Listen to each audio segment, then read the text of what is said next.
Okay, so I left off this morning's lecture, tutorial, whatever, referring to the abstraction and the API, internal API present for computing. As I said, this accelerator H can be mined. People have mined it, it's open source, but just to show that this is really there are different implementations of these macros that capture Lambda functions and then execute them as GPU kernels for CUDA, for SYCL. You know, essentially what matters is they capture that in this ... in the macro, they capture a loop body, and that loop body gets invoked in some way through a little function object called a Lambda function and runs on the device, right? So this introduction of device lambdas in all of these C++ class APIs, so HEP, SYCL, CUDA, then give you the mechanism for capturing device pointers and stuff like that, and then executing the kernel. And there's a whole bunch of gobbledygook, like the famous CUDA triple chevron or SYCL parallel for, or whatever they use. But basically this ... gets captured and then gets passed into an object where the V8 args is whatever text you put into the loop body for this, right? And this is just showing that you can capture these in macros and define a whole bunch of things that afterwards, if you get the abstraction correct, you have not tied yourself to any one vendor's specific syntax. You program everywhere else to your own internal API. But if you get the design right, it will actually port across multiple target devices, including back to good old host OpenMP as well. And then you end up with a code that will run hopefully everywhere. So the other thing that's worth saying is that low-level code can then differentiate, is it really on the device or is it on a host, with this grid-SIMT macro, so that certain things, for example, the implementation of my code let's read as to whether it returns vectorized objects or scalar structs is using that grid-SIMT macro to decide what to do. Okay, then, you know, as I said, I'm kind of repeating myself a little bit. I said, look, I'm using a standard unordered map, which is a hash table that's order one access for looking up the memory manager, and this standard colon list, which is a double linked list, which again gives order one fixed cost removal of entries and order one access to the head and tail of it. We use these views which are separated, but this is the same as COCOS, and just to illustrate, you know, I designed the level one prefetch cache in BlueGenQ, so I know about cache transition cycles and state machines, etc. This is obviously a lot simpler because there's no coherence and consistency between multiple devices at the same time. But basically, you know, you have to make a decision as to whether you copy when, depending on what the operation is and what the current state is. You make state transitions and then have some operation that you perform. Right. So this is a good example of a finite state machine making decisions, going through a state diagram as it does so. Okay, now maybe a little bit more low-key, sorry about the compressed computer architecture course. I'm going to talk about performance analysis techniques and co-design. So basically, the only rigorous way to know when to stop optimizing, other than getting tired, you can't face it anymore, right? Is when you prove you hit an engineering limit of the system. There is a bus that is saturated, therefore it could not go any faster. There's a floating point unit that is executing on every single cycle, therefore it could not go faster. Or there is a network interconnect, which is another form of bus, which is saturated and therefore dominates runtime, and therefore you could not go faster. That is a sensible engineering stopping condition. Then at that point, the code is then provably unimprovable, right? Cache bandwidth, memory bandwidth, interconnect bandwidth, intranode and internode are all relevant. And what you can do is, if you think about it quite carefully, you can count the flops, you can count the bytes accessed, you can decide, should these, if you get the ordering correct, and Anthony was asking me about Hilbert curves and, you know, cache oblivious algorithms and things like that. Should this be coming from cache or should it be coming from main memory? So for example, when you calculate the d/ applied to a vector, you access each point 8 times because it contributes to each of its 8 neighbors in 4 dimensions. So if you get the ordering correct, you should be able to get an 8-to-1 ratio between the bandwidth you get from the cache to the bandwidth you get from main memory, you'd only have to fetch everything once from the main memory, but you'd access it 8 times from the cache. And you can ask, how long should it take to access everything 8 times from the cache? And compare that time to how long should it take to access everything once from the main memory, right? And if you're getting the cache hit rate optimal, you will either hit one or other limit if you've got the code optimal, and then you can stop up stopping points for the optimization. Similarly, you can count, depending on the local volume, you can count how many bytes are on the surface, how many bytes are in the body, how long does it take to do the local processing, and how long does it take to do the communication exchange, given what you count as the wire speed. And when I say wire speed, somebody gives you a 200 gigabit Mellanox adapter, you expect to get, knowing how many bits there are in a byte, it's 8, essentially you can say, and they send and receive at the same time concurrently, you should be able to say how long should it take to do the whole payload exchange, assuming you are sending saturating wire speed in both directions at the same time. That's what we call bidirectional bandwidth. Right, so in a balanced design, therefore, you can calculate what the time for the local computer is, the time for the communication should be, what the time for the memory should be, the time for the cache, and one of these should become the limiter, right? If you and everything else in the idealized limit will be overlapped concurrently with that. It's not always perfect, etc. But this is essentially the goal. And in a balanced design for so that every call would be performance optimization and monitoring. Then you can say that's where I stop optimizing.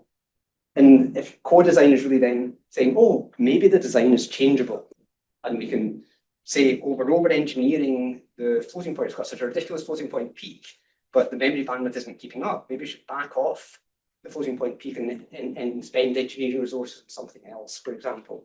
And in a really carefully co-designed system, you expect maybe to hit all of these times at the same time, right? And you say, I couldn't have reallocated engineering resources to make something faster and something smaller and have a trade-off, for example.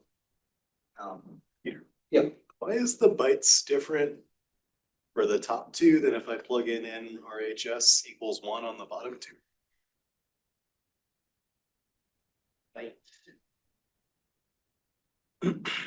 So like HISC says NRHS times 4. That's because the gauged links are shared across all of the right-hand side, so you can drop those out. Good, cool. Thanks. Yeah. I wrote those slides 11 years ago.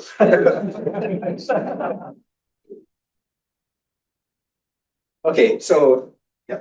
So this is like optimization, I guess, assuming that algorithm stays the same or something like that? Yes, this is assuming you're just applying a d/. So it's in the limit for 9, ignoring multigrid. So HMC, for example, multigrid setup makes it not such a brilliant win, depending on the action. So in the limit where you're just running conjugate gradient, and conjugate gradient itself is almost certainly dominated / remote formulations, right? And it's just saying calculating the stencil and not ignore the rest because it's in the margin, in the 5% or 10% of the rest. And that is absolute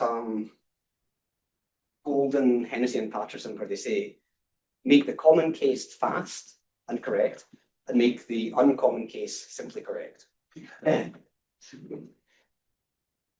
So we should have mentioned Norman, of course, and his influence in the field. So QCT co-design of various forms goes back a long, long way. This figure I tend to call the ascent of man, right? Where out of the primordial computing slime ascended massively parallel computing, right? So the first one is a SU3 multiplier as a coprocessor for a PDP-11 that Norman designed, which multiply SU3 images together for the quenched approximation.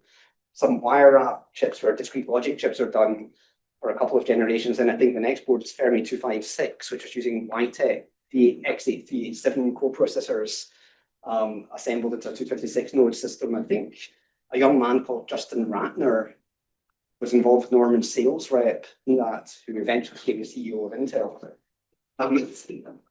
And then QCSP, so this is amusing because the T87, the team that were doing the YTech coprocessors that Norman used disbanded and they couldn't do a next generation. But they found a really good DSP that Texas Instruments were doing. It turned out it was the same floating point team that moved to Texas Instruments. They did a QCSP system with 12,000 nodes. In the day in 96, 12,000 nodes when Cray was selling 128 node, 256 node TTTs.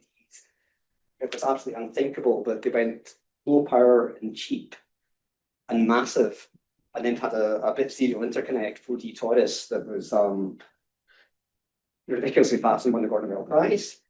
QCDOC I worked on, Wayman worked on, A. Clark worked on, and so on. Teal Vettig worked on, Banlieue worked on. A lot of people of our generation cut their teeth there. There was that was Algara, who worked with Norman and QCD SP, went to IBM and opened up IBM's electronics toy box for us and let us design then one of the first systems on a chip, where we had an embedded DRAM. Sure, we had an embedded DRAM, 4 megabytes. We had a 1 gigaflop processor and an 8 gigabyte a second memory system, ridiculously over provisioned, right? Which meant that you could write code that could get essentially one that's running from this DRAM and integrated with this embedded DRAM, which is early embedded DRAM design. By embedded DRAM, I mean one little cup-shaped Leyden jar as a capacitor and a transistor for reading it out, rather than a 7-transistor SRAM, right? So you're enormously more dense than SRAM, and this which meant you could get 4 megabyte embedded DRAM, which was huge for the day.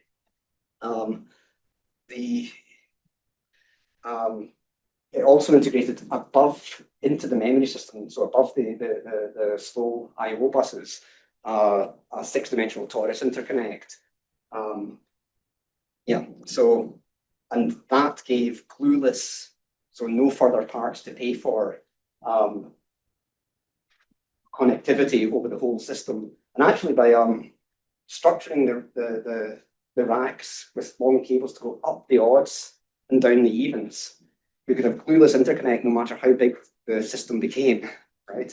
Which is kind of cute, right? So there's no need for ball optical or something like that, but you could actually physically cable very large system with no discrete logic, no logic chips other than nothing to buy other than copper cable, right? Okay, so and this is the 12,000 node system at Brookhaven, and I'm just showing data eyes just because I suffered in the machine room at Columbia debugging thing for a year in oscilloscope. And there's something that's quite nice. Most people don't know Ethernet has this trellis-shaped 3-level signal, which is kind of cute. Okay, Mira base. So blue gene queues, this is some of the benefits of co-design. So following on from this, the QCDOC, when Livermore heard about our QCDOC design, they kind of plonked down 50 million and said, we want something like that, but more general purpose, our routing network is the nearest neighbor network, etc. And this led into what became Blue Light and then eventually Blue Gene L. With an IBM, that was the top of the top 500 for the longest ever duration. Following on from this, Norman and I were invited to join the Blue Gene Q project, where again, you'll spot the common theme here. Blue Gene Q integrated network bandwidth equivalent to 8 InfiniBand controllers at the time, in chip above the cache, right? So the bandwidth actually fell when you fell out of cache, right? So the network was faster than the cache, let alone the DRAM. Or sorry, the network was faster than the DRAM, right? And when it was in cache, it ran faster. When the data footprint was retained in the cache, the network ran faster than when it was coupled from DRAM. So the network was faster than the DRAM, right?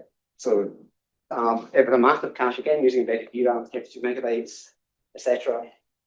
And was the last CPU system to lead to the top 500. I designed this bit of every processor unit, so I think it was about 8% of the chip. And we're able to, some people were able to program in the size of a fermion.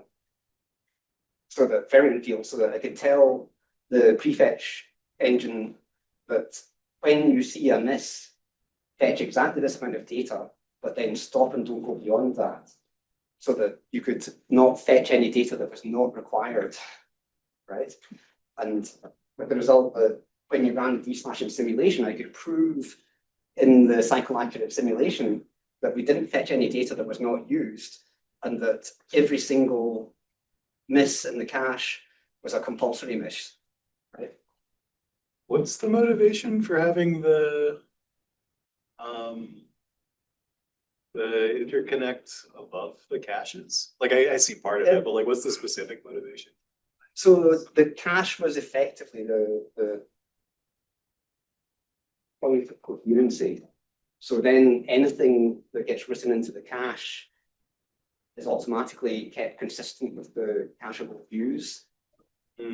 Right, so invalidation and all of that stuff happens naturally because the L2 cache received a write, and so the network injecting into it, right, was automatically keeping cache coherency with the cores. Yeah, okay.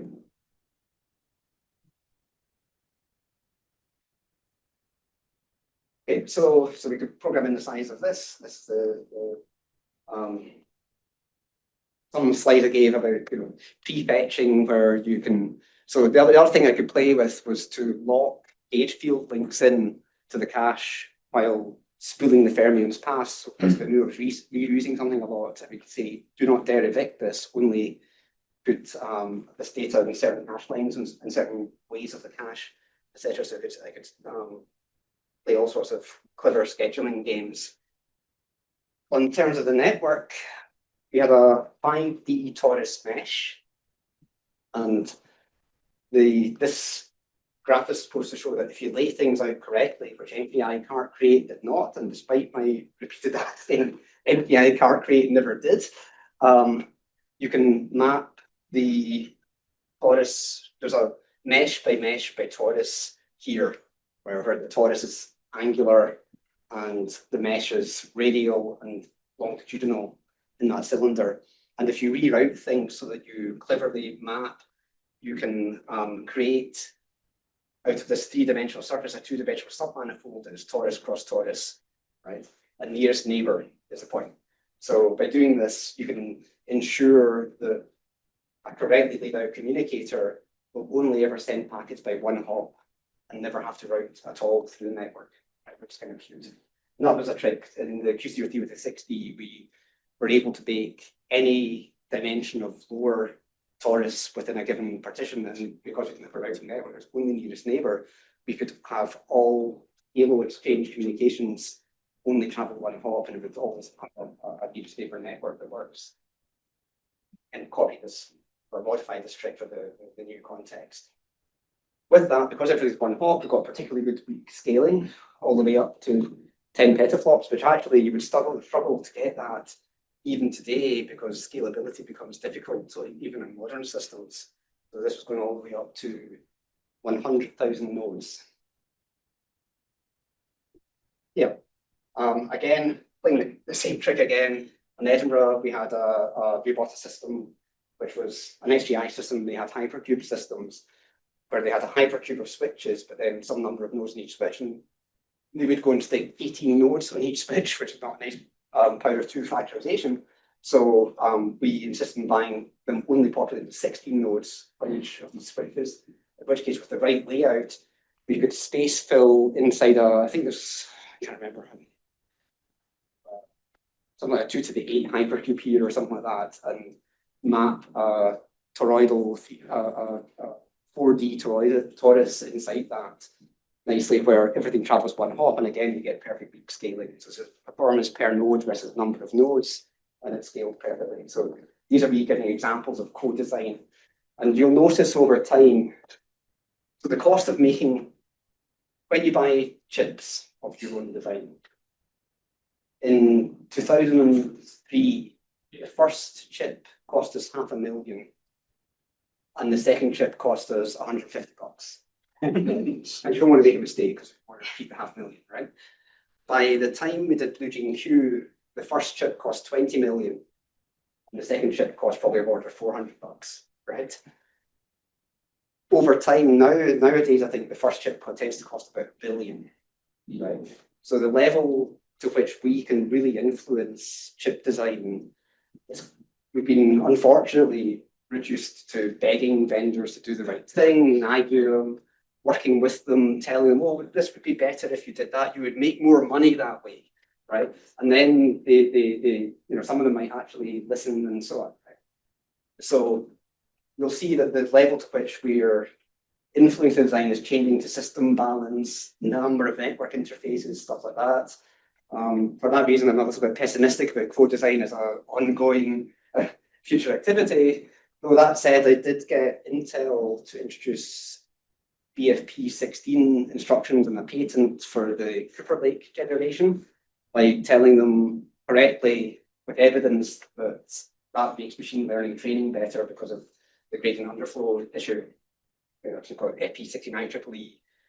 There's not enough exponent bits and they will flush to zero and we step directions that you don't step in when doing that. So convincing them that it's in their financial interests, of course, the only way you'll get them to do this, but they will if given sufficient evidence. Okay, so communications clearly, the focus on communications is key to scalability.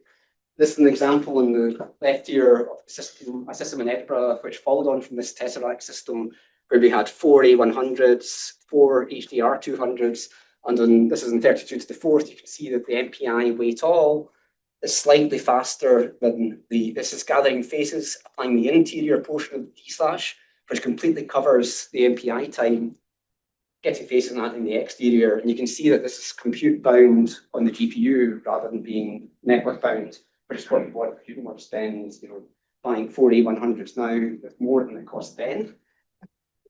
Frankly, but you don't want to spend a lot on hardware and then not use it. So provisioning the network so it's not being held up is wise. This is Aurora.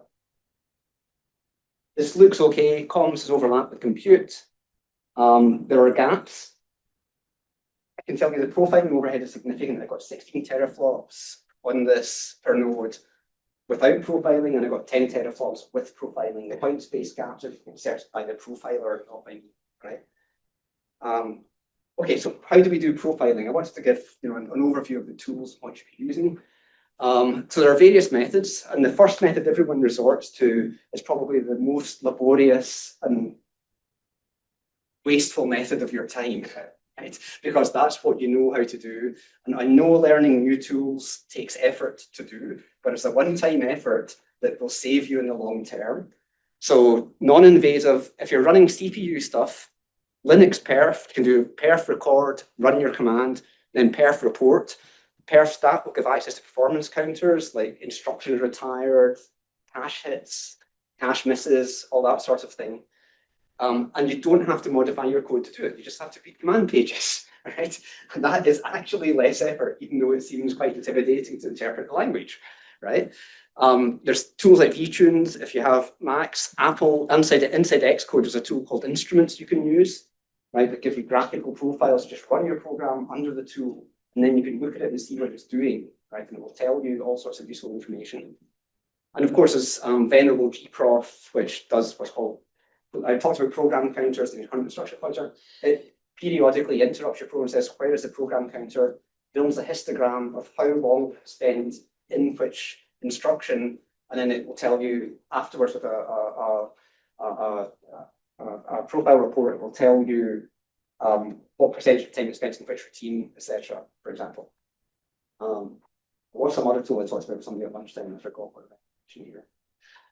Well, on GPUs, again, use the tools as your first resort, right? I always run these tools produce output files. They are large. In a big parallel compute job, if you want to track the MPI traffic you want to run in a parallel job, run your program through a wrapper script and run the profile only on one rank. Don't produce 384 output files. Produce one, right? And then have the other ranks just do what they do independently and profile one of them, right? I use Nsight Compute and Nsight Sys and NVIDIA regularly. I'll show some of these shortly. RobProf or Omnitrace, Intel and AMD are in kind of tool churn and replacing their tools off periodically. So they kind of deprecated RobProf and now say use Omnitrace. Intel, I can't even remember which is the current, either one or the other, but they both work. And for CUDA and HIP, I have a macro called grid trace, which creates a temporary unique named object that opens a little log mark that says this is the start of some process, something that's running. And then when the object gets destroyed, the destructor closes it, right? So at the start of your function, you say grid trace, for example, I'm in the conjugate gradient. And then when the conjugate gradient finishes, automatically the thing gets closed. And then when you run NSYSYS and look at the output with the visualizer, you will see conjugate gradient written nicely in the graphical tool, right? So you don't have to think and wonder, what is this C++ mangled function doing? You will get meaningful names when you do it this way, right? And again, as I said, it's open source, you can read it in the copy or whatever. So here's, you've seen an example. This was produced with NSYSYS, and you can see 8 faces being gathered. Useful things like MPI-Vatol. MPI-Vatol uses MPI is traced in this using NVTX. They write a little intercept library that captures MPI stuff and calls NVTX the same way. So in other words, if you mark up things yourself, it will appear similarly to this, right? In the graphical tool, you'll see useful things telling you about how your program executes, and you'll see the gaps when you zoom in and zoom out. Okay. Each of these kernels, just when do you stop optimizing? Every single one of, I think something like 1 to 8, or 8, 16, 17, 18. I think there's 18 kernels in this sequence. Every single one of them has been verified that it's at least 80% peak of the memory bandwidth on that system, right? Therefore, at streams, if you just read only from memory, you get 80%, right? So I verified that I cannot make it any faster, basically. And here you have the proof that this is, okay, 78% rather than 80, but you can see if you run Nsight compute, it will do things that tell you you were executing in the floating point units at 40% of cycles. That's not bad in a modern system. And your 80%, you can't make the memory any faster. And it says the memory is completely saturated, use less memory is its advice. And I can't do that without changing the algorithm, right? So, and you can see there's all sorts of useful statistics and so on where you can DRAM cycles active, all sorts of thises or whatever, right? So there's useful information. These tools give it to you without you having to write code. I'll click. RockProp and OneTrace both use something called a Chrome tracing feature that you will put into Chrome so you can see, so they can monitor to see what Chrome is doing and running it, right? That format is usable. I will just show live a trace file. I want it. This is the running on Aurora 84 nodes after I had optimized.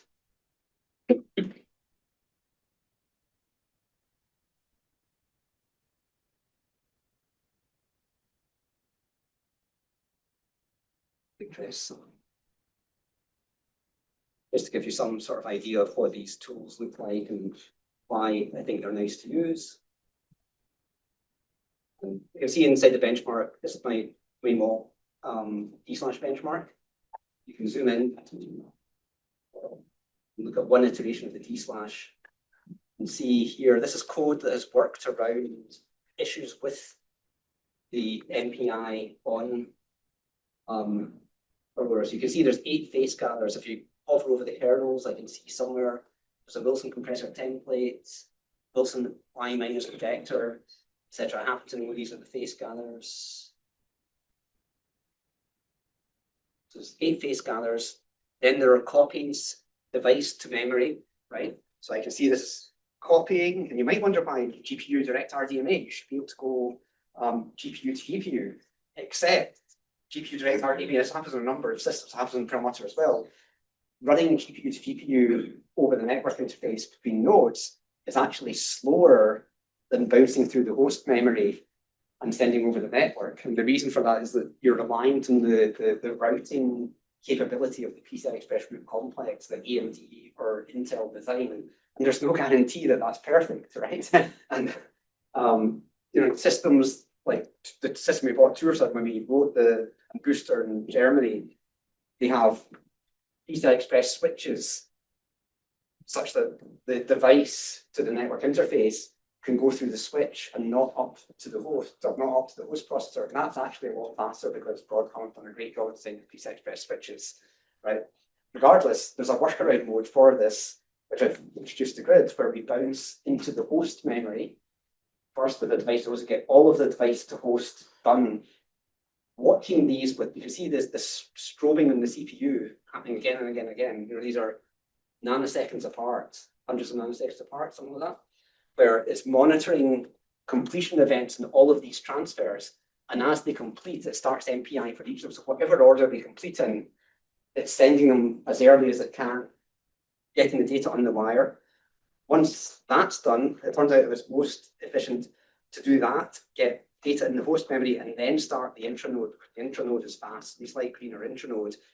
And then it starts the interior D/kernel, and it's this calling MPI test. You can see it's polling each of these packets that are in flight that it's expected to receive in turn, saying, are you done yet? Are you done yet? Are you done yet?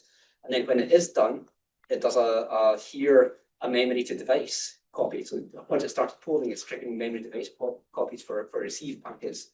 So we're doing the bounce through the host to host, host to device, because that's faster going direct from the network interface into the device, right? And that turns out to be the fastest and most reliable way to do these transfers. And that's an example of an optimization for a specific architecture responding to vagaries of the hardware. Okay. And that's me showing you how useful this can be to diagnose and fix problems on these systems, right? And trying to figure out what was going on would have been very hard without these tools. So performance and scale computers, I have a benchmark USQCD. This writes a nice comma-separated value spreadsheet of results. I have a table of these. These were involved in some of the USQCD procurement, things like that, deciding what we were going to buy. This is 8 hoppers, things like matrix multiplies up to 13 teraflops per rank in batch gem. Wonderful. If you can phrase your problem as a gem problem, as a blast type matrix multiply problem, do so, right?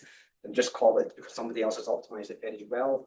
In multigrid, I do multiple right-hand side multigrids, so that matrix vectors proposed to matrix.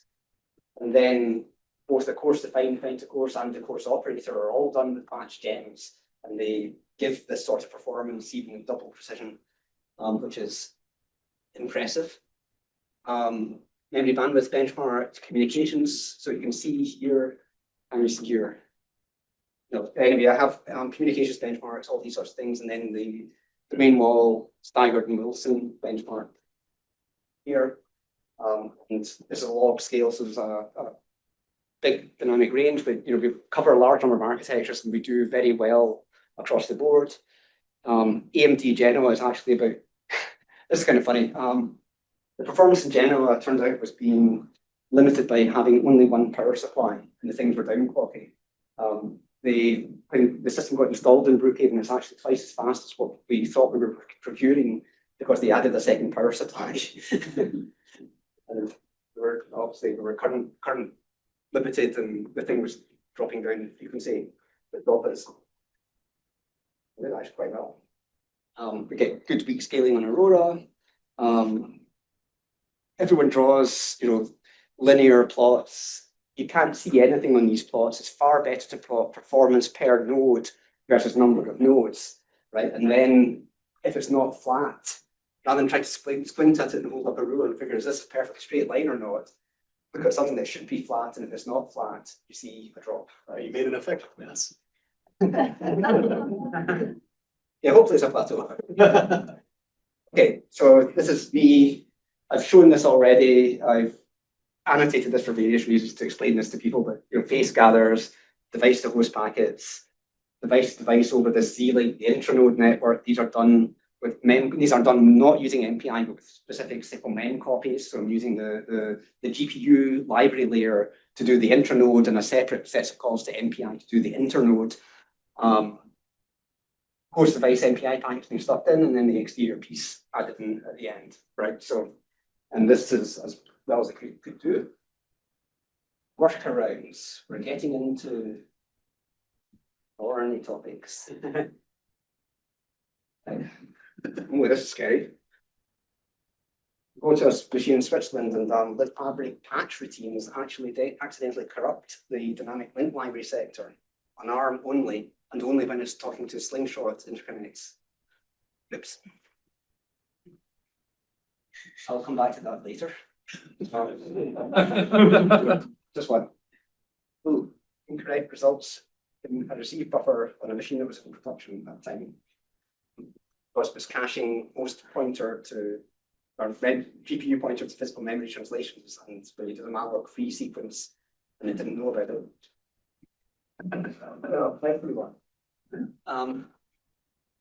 Okay. Being more multi-threaded, puts in archives. Such a It's an algorithmic comment, but two different volumes, 48 cubed by 96, 96 cubed by 192. The convergence history is absolutely identical, right?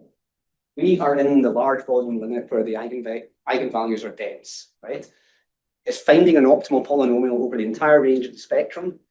As you grow the volume, the spectral range isn't particularly changing.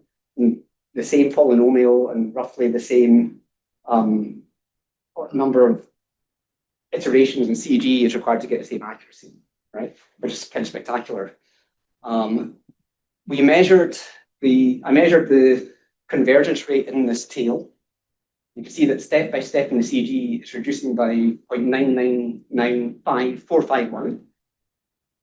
Measure the maximum and minimum eigenvalue, and the Chebyshev worst case convergence bound is 0.999445.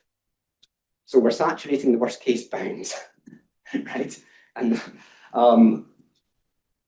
this has not changed as changed volume, etc. So we sort of understand and actually, in some sense, could use this, in fact, to measure the lambda min quite easily without running a Lanczos. Just want to see there. Okay. High design, so that and this speed rate of convergence, eigenvector deflation is volume squared, right? So we were using petabytes of eigenvectors on 48 cubed. Then making the volume 16x bigger and then cutting a 256 times more expensive cost because it's volume squared is intractable at that point, right? It's larger than the file systems of, top-end supercomputers.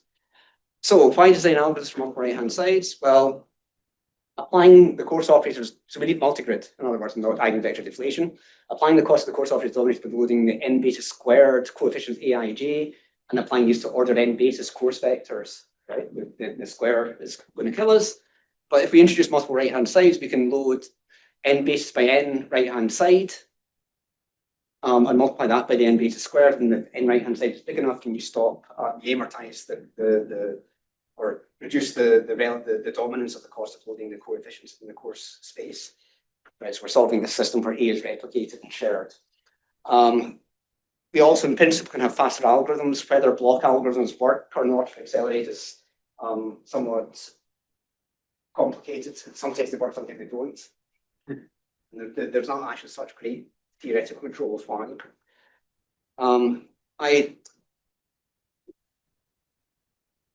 did introduce a preconditioned block CG in this paper, which I was kind of proud of. And you can see the block had some gain, but wasn't particularly brilliant. But the key point is batch gem, when it is usable, use it.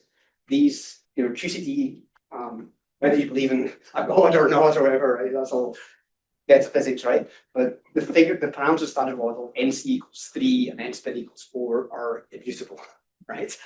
Whereas with compression schemes, which are really, multigrid is really a low mode compression scheme. Compression schemes, we can make choices and we can choose the numbers to suit ourselves, right? So we can choose the number, the coarsening blocking factor and the number of basis factors, such that we get into the point in these coarse operations where the matrix multipliers are efficient, right? So we use a big enough n basis and a big enough n right-hand side, we're ending up with a whole bunch of big matrix multipliers that are big enough for batch gem to be effective, and we should use it. Okay. So this is after I have 81 points in my stencil. I do 9 legs of the stencil multiple times, adding them together in accumulating terms. You can see that even in the coarse grid, the halo exchange and the local compute are commensurate with each other, which is faster or not. I don't know, but we're ending up getting this ridiculous performance out of the batch gem, and the communications is catching up with enough right-hand size because with enough right-hand size, we that all the MPI packets get bigger. We're moving everything in our favor with more right-hand sides, and the flop rate is going through the roof in this floating point unit. So batch gem is great. You can see that we get 120 teraflops on one node in the FP32 gems, and so on. That you get really quite ridiculous range of performances. Benchmarking these. Yeah, again, just show you utility. Developing this multi-grid was done very much under profile direction, right? So this is conjugate data, which is d/d/ linear combination reduction, all this sort of thing. In iteration is fairly simple, the pattern in d/, whereas in multi-grid you have a smoother time to course, course grid solve, course define, all that sort of thing. So it's a much more complicated algorithm to optimize, where so there's deflation going on in there as well, some different course space.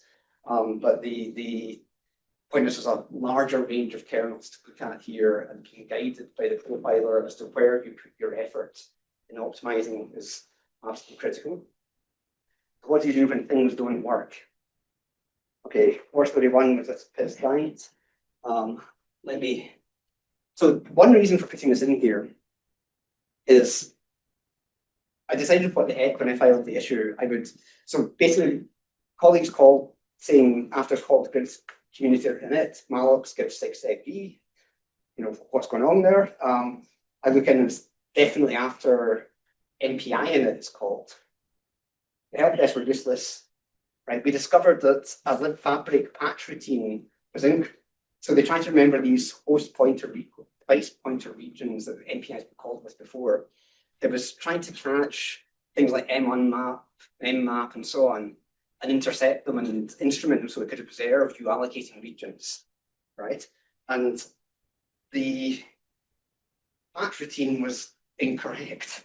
And it was trashing something called the procedure linkage table that lives inside the handling of dynamic libraries.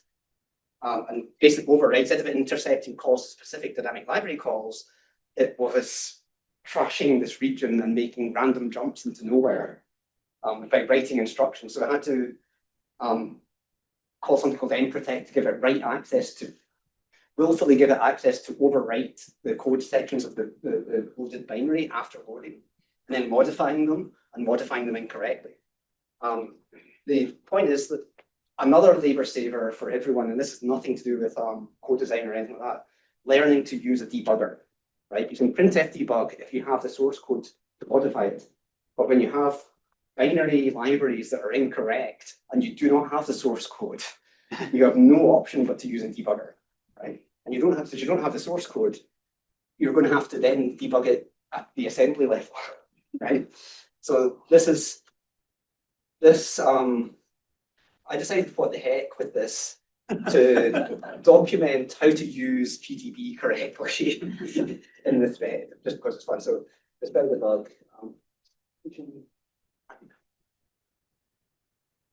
Right, so putting right, so MPI conduit fails after an MPI init with an assembly level single step showing the step through the dynamic library procedure linkage table has a wrong instruction branch to X, just address X15, register X15 at the entry point for MPI conduit in the table. Using a watch point in this address and running the call to MPI init traps the PLT being from being corrupted. The call stack is because it can then trap it with a watch point. So I realized it was modified from the SecB, observing the assembly layer debug of the binary. I could see that the instruction in memory was not the same as the instruction of this assembly of the binary. So something changed it. Set a watch point in that address, catch the culprit in action, right? And then call backtrace to find out who called to. And then you know what did it, right? But for fun, I run it to main, right? Set a watch on this, right? And you can see here that OFI write patch called by OFI apply patch, OFI patch function, intercept symbol, OFI memhook start, I have the culprit trapped by doing this. And I kind of documented how I got past this. So I was saying, we can see the register state, or what is a processor. If you do layout ASM and info registers and things like that, so you can see all this sort of useful information in the register state. You can see instructions in memory and what it decodes to.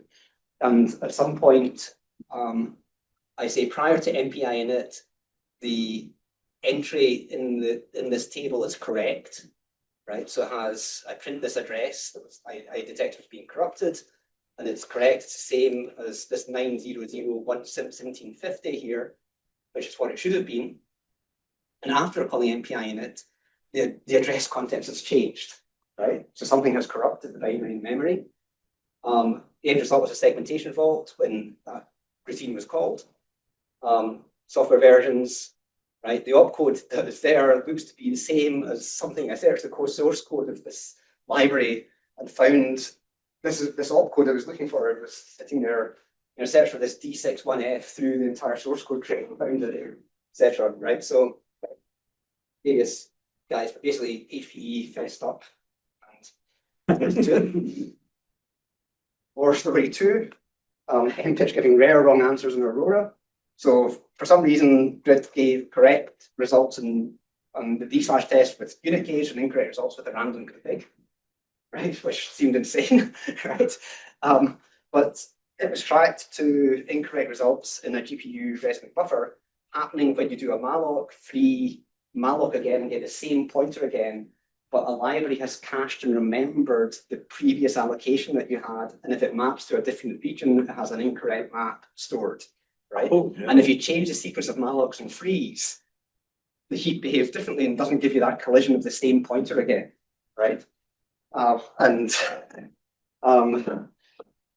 This was trapped, I'll not go through this particular issue in as much detail, but this was trapped by software checksumming CRC32 on the device, copying backdoor software checksum on the host, the send buffer, do the same with the receive buffer, and you see that sending host to host works, sending device to device does not, and the receive buffer's checksum did not match a checksum with the buffer that we sent, right? And hangs in Aurora. How do you identify the point of origin of a hung MPI job where all ranks when you trap them, they're all waiting on MPI in some way, shape, or form, right? Some are waiting for received data, some of them are waiting on MPI, all reduce. Who's the one who's doping, who's the seven dwarfs, right? Which one was one going around and coming back in and not allowing everyone else to make progress? So the answer is to introduce a flight logger for post-mortem analysis of a stuck machine, a live job. Now, the thing's failing to make progress, but it's still live. And we introduce a monotonically increasing step counter and a log of a step name. And every time you do something significant, like you make a thermal call, you make a communication call, you make an all reduced call or something like that, you say, this is a new step, I'm doing this now, and the step counter increases. Everybody's supposed to be running lockstep with each other. Then we introduce signal handlers for a benign signal and a non-fatal signal you can use, like SIG-HUP or SIG-user2 or whatever, that trigger each node to dump up to standard error a backtrace of where they presently are, right? And to print out the flight recorder status. Then you can identify the single node, hopefully, or the collection of ranks that have made the least forward progress through the program flow, right? These are the culprits because everyone else is waiting for one and it's not, right? So with that, we were able to identify single ranks that have made the least progress and found, for example, stuck ranks stuck in an IO control, which is a device driver called the Intel graphics driver, while everyone else has gone on and is waiting on, for example. Several of these. So, yeah. So, more stories. I mean, I don't know if this is useful, but last year I pretended everything works great, right? This software is working, but the problem is it's not always enough to simply write correct software, right? Then another case, fails of MPI all reduce where we end up with some rank stuck in MPI all reduce, and at an earlier step than the rest moved on to the next MPI all reduce, right? So they're all stuck in MPI all reduce, but some of them are stuck in different sequences of MPI all reduce, right?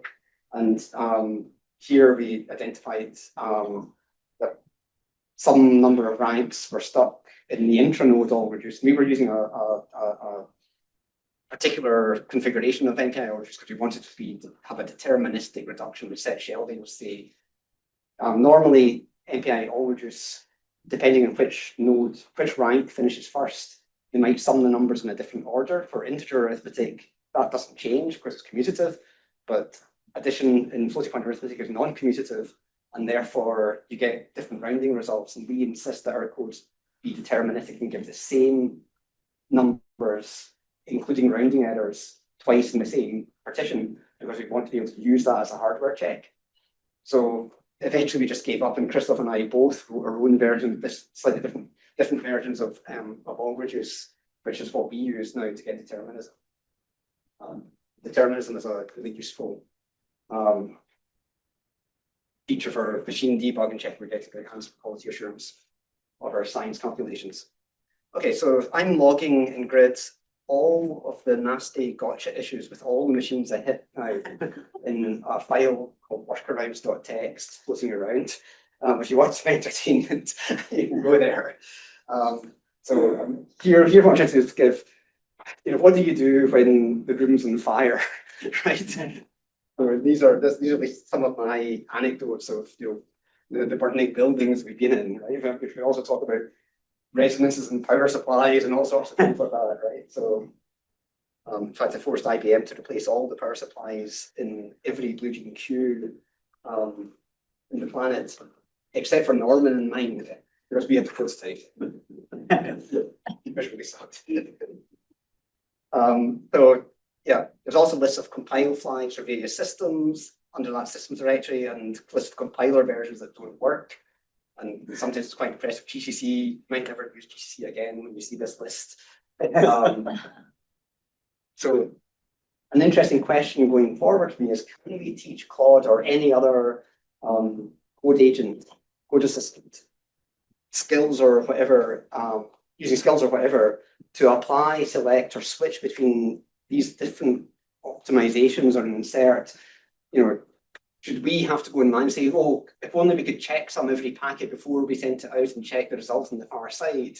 It'd be nice if there were ways to teach code agents not just how to generate generic Python, but to do these kind of very low level things in HPCs and apply the sort of hard acquired expertise in how to schedule these buses, in order to optimize the code in these multi GPU nodes with these different networks. And are you better to use CUDA mem copy, or are you better to use MPI within the node? Are you better to choose some sort of topology for the ranks within a node that's optimal, for example, or various design decisions we've made? Is it better to bounce through the host or not, etc.? It'd be really nice if we were able to teach skills to these agents and have them do the switch around, which is fundamentally detailed but menial at the same time. And my reason for saying that is that the human optimization process involves using information that is not available just looking at the code, right? We run it, we execute it, we profile it, we look at the graphical output, right? And then we decide what is the causing the gap or the stall, and then use that information to take forward. So it's not a complete problem. Say, write this. You can't write down the skill entirely from the beginning, because you need to go through this iterative loop of looking at the execution, and with a detailed timeline of the execution, you then know what to do next.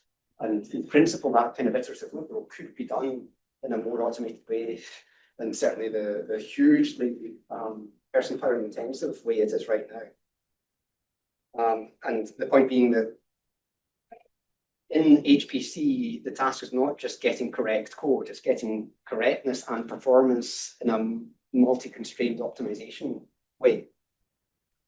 Okay. Okay, so in summary, well, good software is, after I think significant effort, portable and performing in a broad range of architectures. Software design is important. We run efficiently in many high-end computers around the world. Vendor APIs can accelerate local computation and should be used where possible and appropriate, right? So batch gem, I think is fantastic. Also, I also recently updated to use GPU offload FFTs, for example, where FFT is relevant. But you know, that's a side topic. If the SKA come after me, I'll maybe talk to them about that. Swept launch array. But right now, the FFT is fast enough for where purposes QD. Data motion between nodes remains problematic. Compute speed has been and will continue to grow faster than interconnect speed. We've had to rely over time less and less on advanced MPI features and not assume that they work. So we have options to use low-level communications between GPUs in the same node that are going outside of MPI. Options to avoid combining MPI with device memory. We've seen bugs and performance issues in various systems. Some of them are rare or non-deterministic. And you know, if you have to run on 32 nodes for 6 months to see a fail, but a fail is still there, there's kind of a problem, right? The level of optimization required to accompany algorithm development to make it practical is genuinely distressing because you can't assess if it's a good algorithm or not until you have a performant implementation to compare easily. I mean, the process of getting the optimized algorithm is painful, right? So it kind of blows you. If you're doing algorithm development, it starts to push you into a corner where there's an infinite amount of work to do to assess whether or not a new algorithm is worth it or not. So I'll stop moaning again.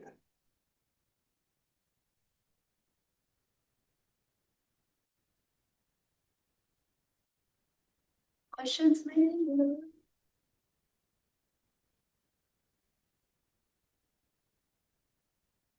So the bytes per flop slide that you had on your first slide, that's assuming no reuse of like the fermion, but that's like the stencil's computed. It's assuming 8-fold reuse of fermion.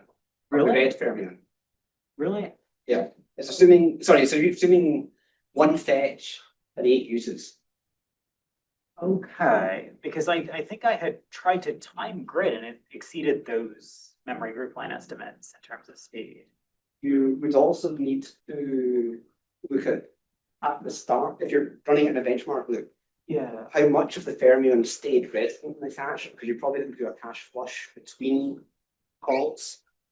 So it may have had less fetches from DRAM than, so I'm assuming that all the fermion is fetched once from DRAM.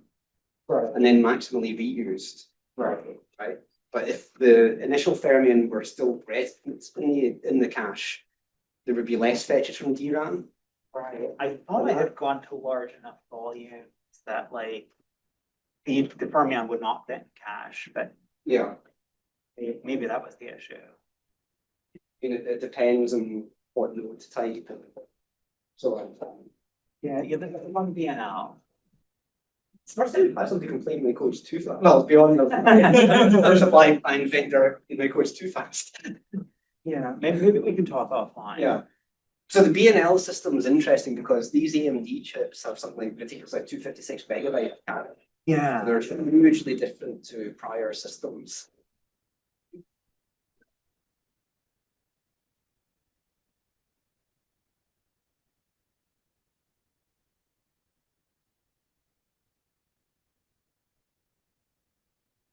The session.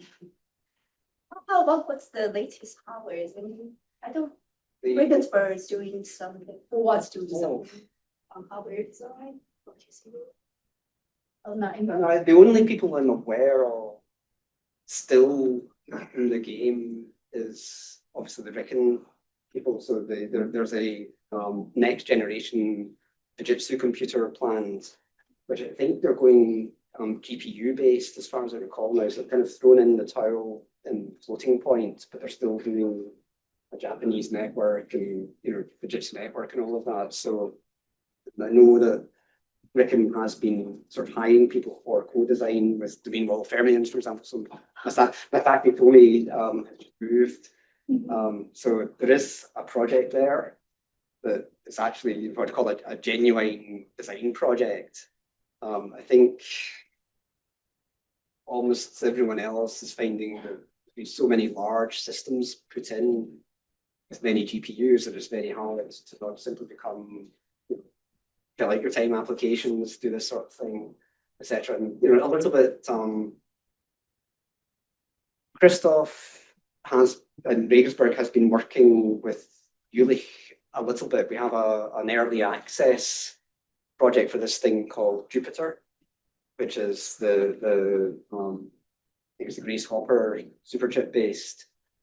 And we had essentially though no control. I mean, Thomas Lippert there is a good person, and they tried to keep the network provisioning very aggressive. But I think pricing pressures made them do the usual tired thing of cutting the network in half at the last minute, right? Which is a little shame. The response to that is that we've introduced a mode for grids where we cut the precision, the word size of the communicated data in two just to improve scalability. So from single to half or from double to single. Which was annoying because it was a feature I had in Grid like 5 years ago, and I took it out, and then 2 years later we gave it out. So basically, I don't think there's that much in terms of co-design, and I think the best thing would be. Well, sadly, when we're taking part in all of these early access, so I have an N when USQC is part of the Doudna N10 NISAP portion, so we are in there. In principle, it's covering all of USQC. So I haven't, talked to most of the usual suspects, but I haven't mailed it broadly. But we will have early access to Doudna, but we don't get influential control over what the decision. We get early access to monitor our code, they get our help fixing bugs and problems and stuff like that. Not their mess. But we didn't get to actually control how money gets spent. It was just the way of things these days. Well, that's a silly question that I was gonna ask offline later, but if it was up to you, if you had, $1 billion in your pocket to design a chip, how would that look compared to what's in the market today?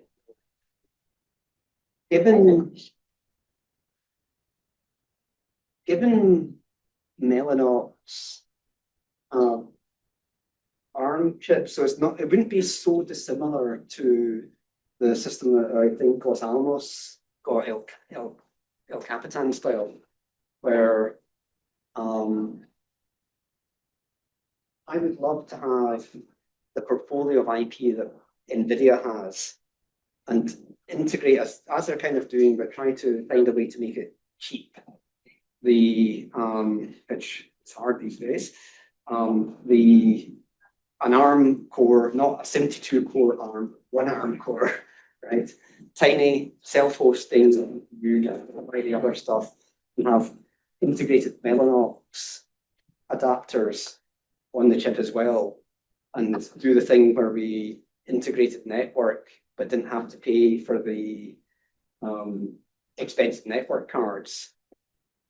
So I don't think the size of the logic for the network is anywhere near the size of the logic for everything else, right? But paying for a discrete chip costs. So I think the lesson that I took and still take from QCOC and BlueJean is that very large scale integration should be used to reduce the bill of materials cost. And even more ideally, I'd love to see reintroduction of routing glueless torus networks instead of routing networks with switches, switch networks, because then you end up, having a switch somewhere and long cables, and these cables, cable costs $1,000 for 4 bits, right? So I'd kind of like to find a way, as with BlueJean, of having this nearest neighbor connectivity to suppress the costs that we're paying for the rest of the system.